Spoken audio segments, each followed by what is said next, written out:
అందరికీ నమస్తే. ఈరోజు నేను మీకు ఒక ఊరి కథ చెప్పబోతున్నాను.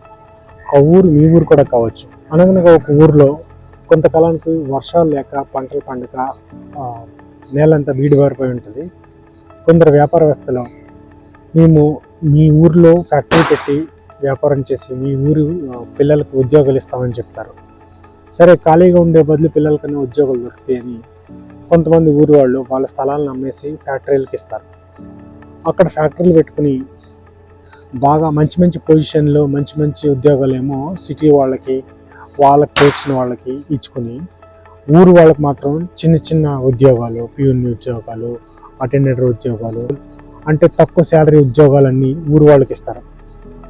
ఇదేంటయ్యా, మా ఊరు వాళ్ళకి మంచి ఉద్యోగాలు ఇవ్వచ్చు కదా అంటే, మీ ఊరు వాళ్ళు చదువుకున్న చదువులకి ఇక్కడ ఇది ఇవ్వడమే గొప్ప, మీకు ఇష్టం ఉంటే చేయండి లేకపోతే మానేయండి అని చెప్తారు. ఇలా ఉన్నప్పుడు ఊరు వాళ్ళందరూ చాలా దిగులు చెందుతారు.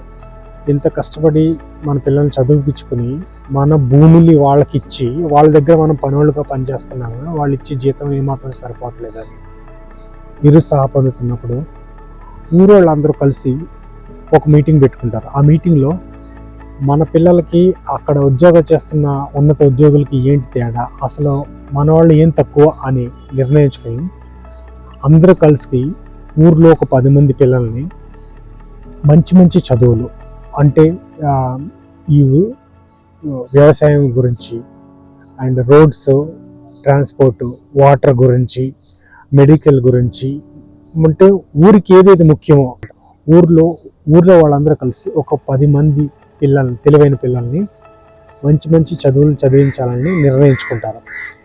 వాళ్ళందరూ కలిసి ఎంత కష్టమైనా పర్లేదు, మన పిల్లలు అక్కడ ఆ ఫ్యాక్టరీలో ఉద్యోగం చేస్తున్న వాళ్ళకంటే తెలివైన వాళ్ళు, పైగా మన వాళ్ళకి ఏది తక్కువ లేదని నిరూపించుకోవాలని అనుకుంటారు. అలాగే కష్టపడి ఆ 10 మంది పిల్లల్ని చదివిపిస్తారు ఊరు వాళ్ళందరూ కలిసి డబ్బులు వేసుకొని. ఆ 10 మంది బాగా చదువుకుని వాళ్ళకి ఉద్యోగ అవకాశాలు కూడా వస్తాయి. అందులో ఒక 5 మంది పిల్లలు మాత్రం ఆ అవకాశాలకి ఆకర్షితులైపోయి ఇతర కంట్రీలు, వేరే సిటీలు వెళ్ళిపోతారు. కానీ మిగతా 5 మంది మాత్రం ఊరు వాళ్ళు అనుకున్న నిర్ణయానికి కట్టుబడి మన ఊరికి ఏదైనా మంచి చేయాలని, సో ఆ ఊరికి సంబంధించిన, ఇప్పుడు ఊరిలో ఏం కావాలి, చదువు కావాలి, వైద్యం కావాలి, రోడ్లు కావాలి, లైట్లు కావాలి. ఈ 5 మంది పిల్లలు ఊర్లో సంబంధించిన రోడ్లు, లైట్లు, వాటర్కి ఒకళ్ళు చూసుకుంటే, పిల్లల చదువులకి, వాళ్ళ నెక్స్ట్ జనరేషన్ ఏ చదివితే బాగుంటుంది అనే ఎడ్యుకేషన్లో ఒకళ్ళు, మెడిసిన్స్లో ఒకళ్ళు, అండ్ అగ్రికల్చర్లో ఒకళ్ళు, అండ్ ఎనిమల్, మనకి ఆవులు గేదెలు ఎక్కువ ఉంటాయి కాబట్టి ఆవులు గేదెలను చూసుకుంటే ఎనిమల్ ఫార్మింగ్లో ఒకళ్ళు. ఇలా 5 మంది 5 డిఫరెంట్ జోన్స్ ఎంచుకొని వాళ్ళ దాంట్లోనే వాటికి ఏం ఇంపార్టెంటో వేరే వాళ్ళ మీద ఆధారపడకుండా వాళ్ళే సొంతంగా క్రియేట్ చేసుకుంటారు.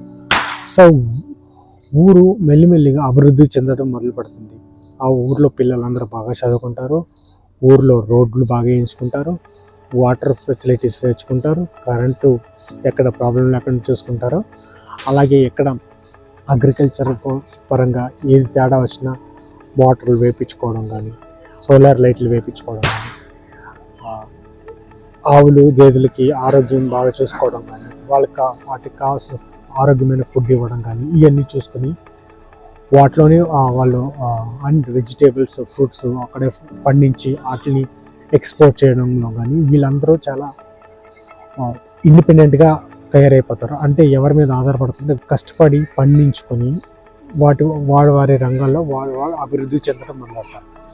ఇవన్నీ జరగడానికి కొంత సమయం పడుతుంది, కనీసం 10-15 ఏళ్ళు. కానీ వీళ్ళు ఎక్కడ వాళ్ళ ఆశయాన్ని కోల్పోకుండా అనుకున్నది సాధిస్తారు. ఇప్పుడు అదే ఊర్లో ఉన్న ఫ్యాక్టరీ వాళ్ళు చూసుకుంటారు, మన ఆధారం లేకుండా ఆ ఊర్లో వాళ్ళే సొంతంగా బతకగలుగుతున్నారు, వాళ్ళే సొంతంగా ఉద్యోగాలు తెచ్చుకోగలుగుతున్నారే అని చూసుకుని, మేము ఇస్తాం రండి, ఆ శాలరీ ఇస్తాము, ఆ పొజిషన్ ఇస్తాము, ఏది కావాలి అది ఇస్తామని ఆఫర్ చేస్తాం మొదలెడతారు.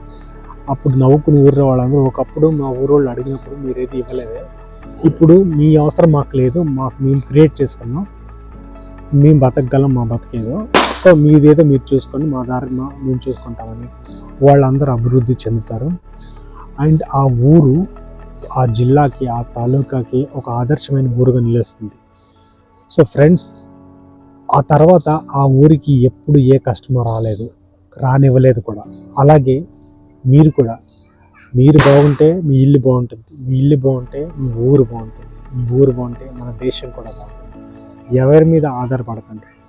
మీకున్న తెలివి వేరే వాళ్ళకు ఉండదు. మీకు ఏది కావాలో మీరే ఆలోచించుకోండి. ఇండిపెండెంట్గా బతకండి.